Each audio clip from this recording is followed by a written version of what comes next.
Mater misericordiae, vita dulcedo, espes nostra salve.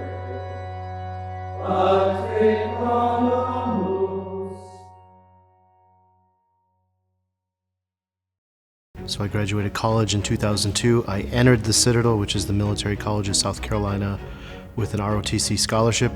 I wanted to do things that were unusual, go to different places, and so I asked to go to the Sinai for my first year's assignment. So I was assigned in October of 2002 for a year to live in the Sinai. So for the first 4 or 5 months I lived up near the Gaza Strip.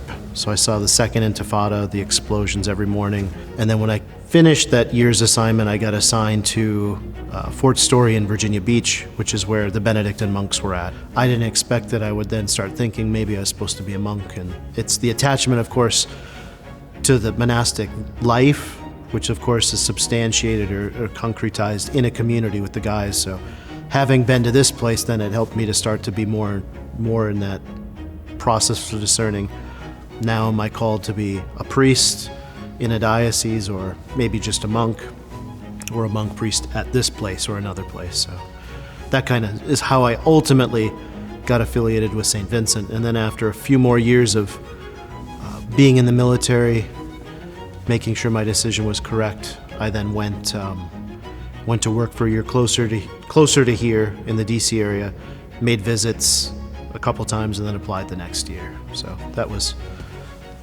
how I got to St. Vincent. When you first start to get here, there's any which way you can create communion and create, camaraderie, create a fraternity. It's certainly the way by which this happens.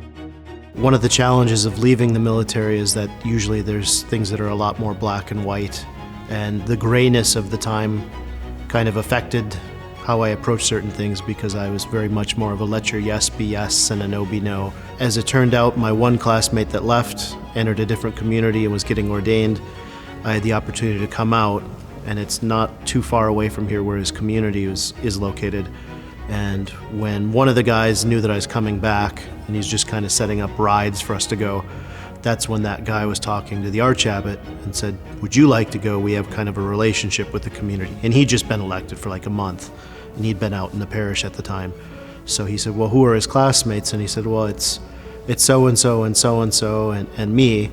And the abbot said, well, where is he at? And he said, well, he's out working in the upper Midwest with this railroad. And he said, well, why didn't he ever come back? And he said, well, I think he maybe wanted to, but I'm not sure. He said, well, let him come back. So he ended up approaching me when I came here just to stay for a day or two to visit my former classmate get ordained at that community.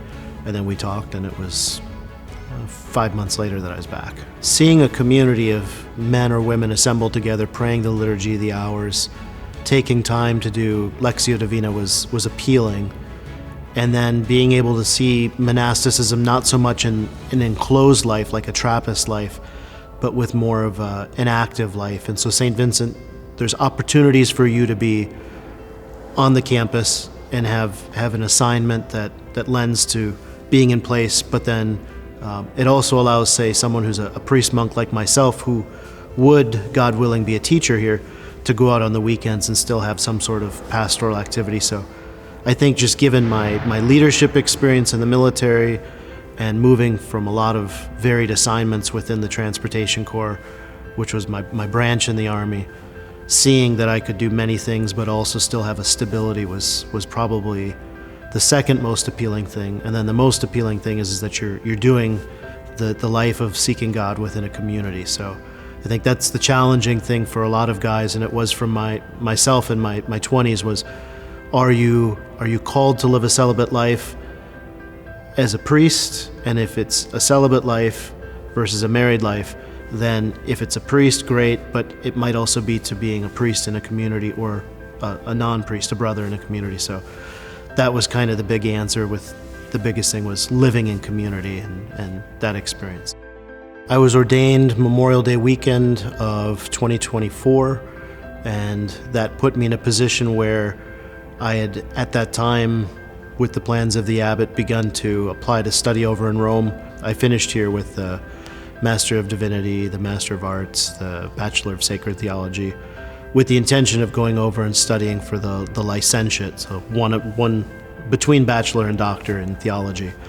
And so it gave an opportunity where I had 7 classes this year to complete. So dividing them between 2 semesters on the weekends, I've had the opportunity to go up to a parish of about 11,000 people at 4 churches.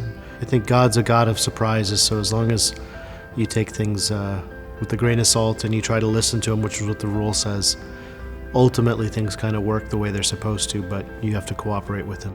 There's something about the liturgy, the hours. When I'm away, for example, on the weekends at the parish, and I know that I have to break up my 4-volume set and pray on my own, I know I'm praying with all the angels and the saints in the church as a whole, but to be able to do it in the context of a community with brothers, it creates that family feel that you don't get quite often in most diocesan parish settings. So I'd say what Jesus says, come and see. And if some came and followed Him, others turned away, but the only way you're going to know if you have a vocation is you got to come and see.